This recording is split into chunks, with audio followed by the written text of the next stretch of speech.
Welcome back और स्वागत है आपका हमारे इस ब्लॉग में। तो ये ब्लॉग का टॉपिक बहुत ज़्यादा बढ़िया, बहुत ज़्यादा सवाल थे इस टॉपिक के बारे में, तो हमने सोचा क्यों ना फाइल एक बढ़िया सी वीडियो बना ले। और मैंने उसके लिए अपनी फ़ाइल भी निकाली है। फाइल से आप समझ गए होंगे कि मैं क्या कहने वाला हूँ। मैं अपना वीज़ा मतलब TRP प्रोसेस बताऊँगा आपको सब कुछ, ठीक है, कि कैसे कैसे अप्लाई किया, कैसे कैसे पेपर वर्क, सब कुछ।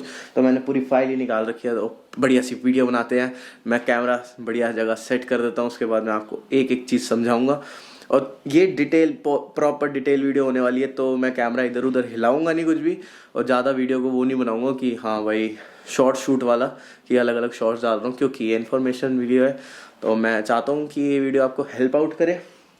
तो इस वीडियो को स्टार्ट करते हैं। कैमरा मैं सेट कर देता हूँ और मिलता हूँ मैं आपको फाइल के साथ। ओके, तो हाँ जी, तो कैमरा हमने सेट कर दिया है और कैमरा थोड़ी सी दूर पड़ा है।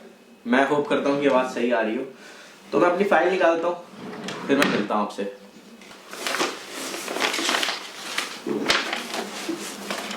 तो हाँ जी, ये मैंने फाइल निकाल ली है।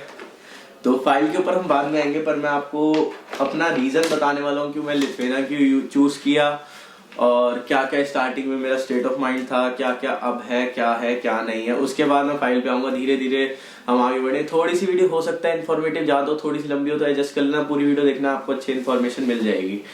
तो लिथुआनिया मैंने इसलिए चूज़ किया क्योंकि ये इन बजट है, ठीक है। और उसके बाद यहाँ पे मेरे शौक का कोर्स है, जो मतलब क्रिएटिव इंडस्ट्री, जो मैं करना चाहता था। कि हाँ मतलब उसमें बहुत कुछ ऐसा नहीं कि पूरा क्रिएटिव इंडस्ट्री मुझे पसंद है, बट उसमें बहुत सारे ऐसे सेक्शंस हैं जो मुझे पसंद है। तो मैंने इस वजह से क्रिएटिव इंडस्ट्री चूज किया। और लिथुआनिया के बारे में बात करें तो पहले इसकी करेंसी वैल्यू अलग थी, बट अब इसकी करेंसी वैल्यू सेम है यूरोप की। और भी बहुत सारी चीजें, जैसे पहले TRP यहाँ पे आके लेनी पड़ती थी, वो काफी मुश्किल रहता था। पर अब TRP आप इंडिया से लेके आते हो तो यहाँ पे आके आपको मतलब इधर उधर चक्कर नहीं काटने पड़ते।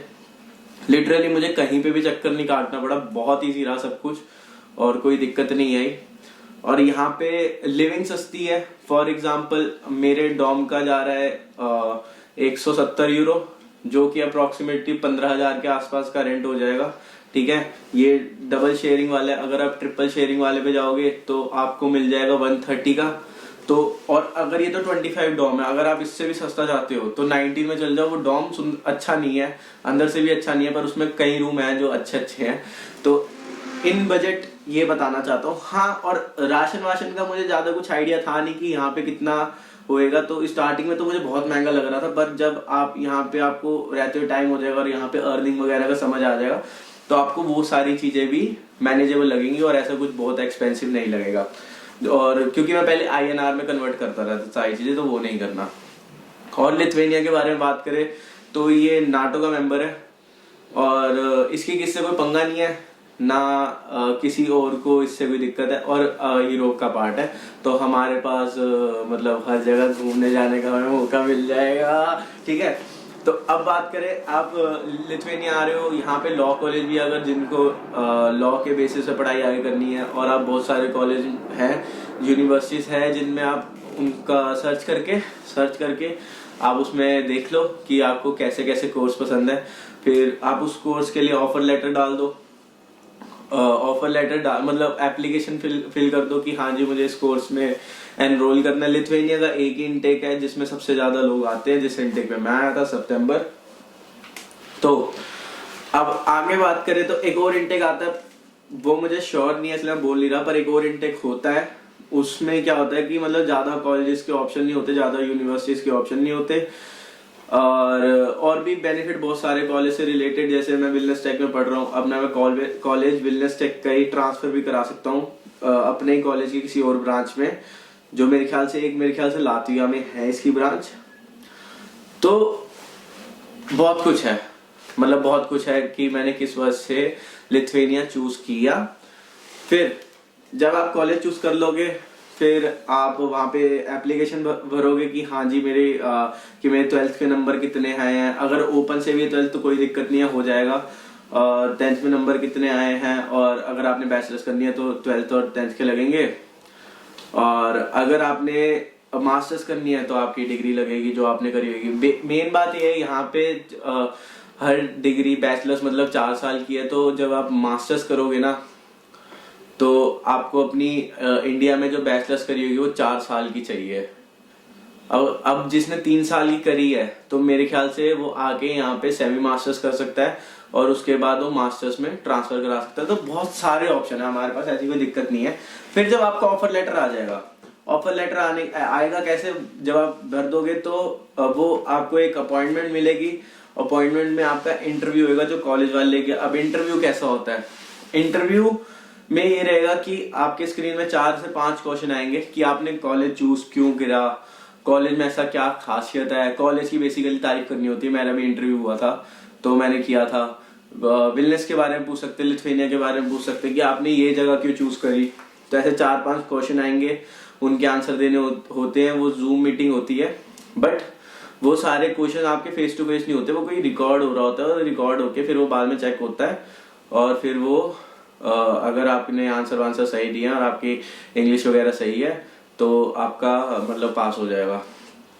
तो फिर आपका वो आ जाएगा, ऑफर लेटर आ जाएगा। ऑफर लेटर आ जाएगा तो उसके बाद होता है आपका वीजा इंटरव्यू। वीजा इंटरव्यू के बाद आपने फाइल लगानी होती है अपनी। जब वीजा इंटरव्यू क्लियर हो जाता है तो वीजा इंटरव्यू में आपको अपॉइंटमेंट मिलेगी। अपॉइंटमेंट में आपकी जूम मीटिंग होगी और बकायदा एक इंटरव्यू ही बैठा होएगा, ठीक है। वो आपसे सवाल पूछेगा कि आपने कितने पैसे, मतलब जो वीजा इंटरव्यू से पहले हमें बुकिंग करा के आना पड़ता है, ठीक है।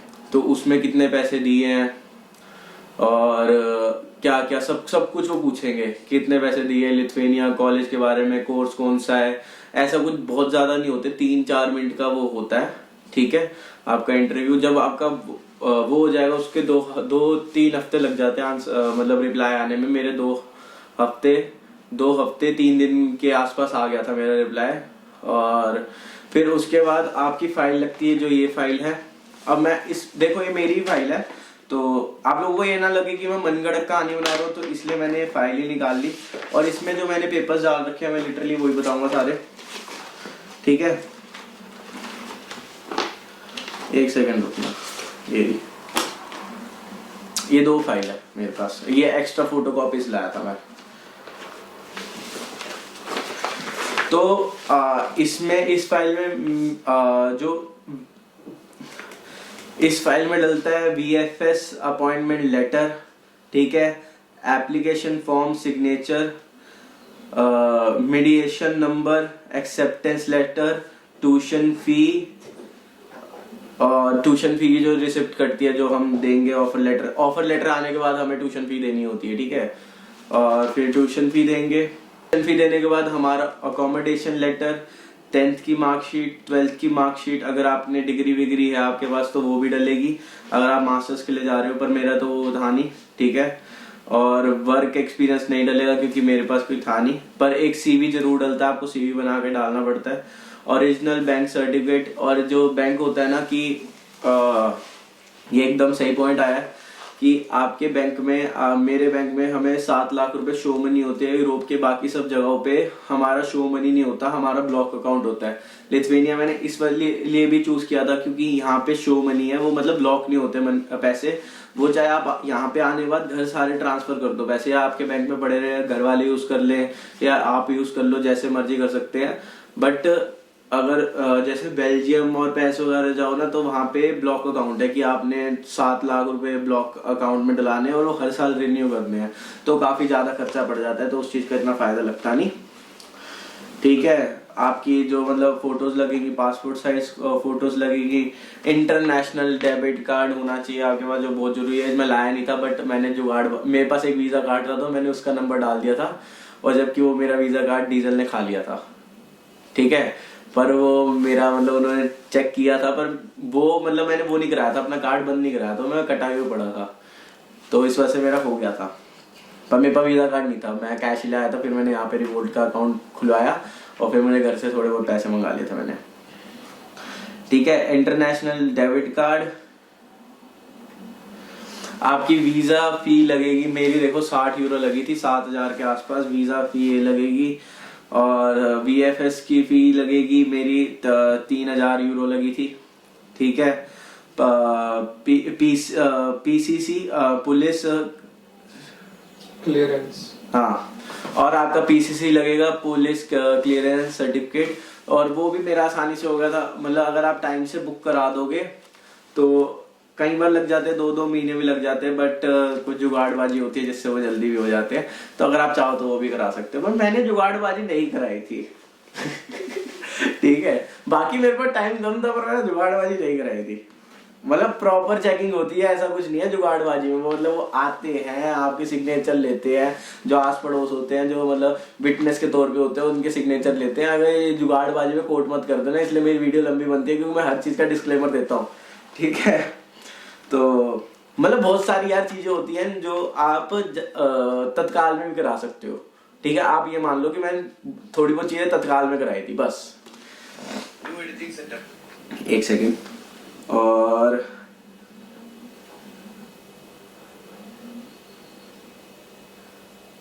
हाँ जी, और आपको ओरिजिनल बैंक स्टेटमेंट चाहिए है। आईएलटीएस आपके पास है तो आप लगा सकते हो, जरूरत भी नहीं है यहाँ पे आने के लिए, पर वो एक रहता है कि वो एक सपोर्ट मिल जाता है एक हिसाब से ना आईएलटीएस का। तो मैंने कर रखी थी तो मैंने लगा दी था। तो ये सारी चीजें हैं। ठीक है, बेशक मैं डिस्क्रिप्शन में लिख दूंगा जो मेरे सारी चीजें लगी हैं, और मेरे फाइल का फ्रंट पेज है ये, फ्रंट पेज। ठीक है, और जो भी बैंक अकाउंट से आपके पास जो भी सामान मिलेगा आपको, जैसे आपने वो लिया है, क्या नाम था उसका, बैंक स्टेटमेंट लिया ओरिजिनल का मतलब ये है कि वो बैंक स्टेटमेंट निकलेगी 7 लाख रुपए, जो मैं शो मनी कह रहा हूँ, उसके ऊपर वो जो बैंक का हेड होता है, ठीक है, जिस भी बैंक के ब्रांच का, ठीक है, वो सिग्नेचर मारेंगे, उस स्टैम्प मारेंगे, फिर वो बैंक और ये सारी पूरी मोटी सी फाइल बना के आपको ऐसे लेके जानी है VFS में दिखाने के लिए। और 2 बार ही लेके जानी होती है। एक बार जब आप बुकिंग कराते हो, वो 60 यूरो देके एक बार जब आप बुकिंग कराते हो, और एक बार जब आप TRP कार्ड लेने जाते हो। तो ये बेसिकली वीडियो TRP कार्ड के ऊपर थी। और स्टार्टिंग में मैंने एक चीज बोली होगी कि वीजा भी लिखा होगा। वीजा का ये सीन रहता है कि यहाँ पे पहले वीजा मिलता था और TRP यहाँ पे आके कन्वर्ट करानी पड़ती थी, पर उसमें टाइम बहुत वेस्ट होता था, ये स्टार्टिंग में बोला। तो अब वीजा नहीं मिलता, हमें सीधा TRP मिलती है जो हम इंडिया से लेके आते हैं। तो हमारे पासपोर्ट पे कोई स्टैम्प स्टूप नहीं लगता, अब हमारे पास TRP कार्ड होता है। तो इस वीडियो के लिए यही। अगर आपको ये वीडियो इंफॉर्मेटिव लगी होगी तो इस मेरे चैनल को सब्सक्राइब कर देना। एक हमारी सीरीज चल रही है 30 वीडियो। होप सो मैं कर पाऊँ। मैं मतलब पूरा कुछ टाइम निकाल के वीडियोस बना रहा हूँ, पूरा एकदम टाइम टू टाइम, क्योंकि बिजी शेड्यूल भी है काफी।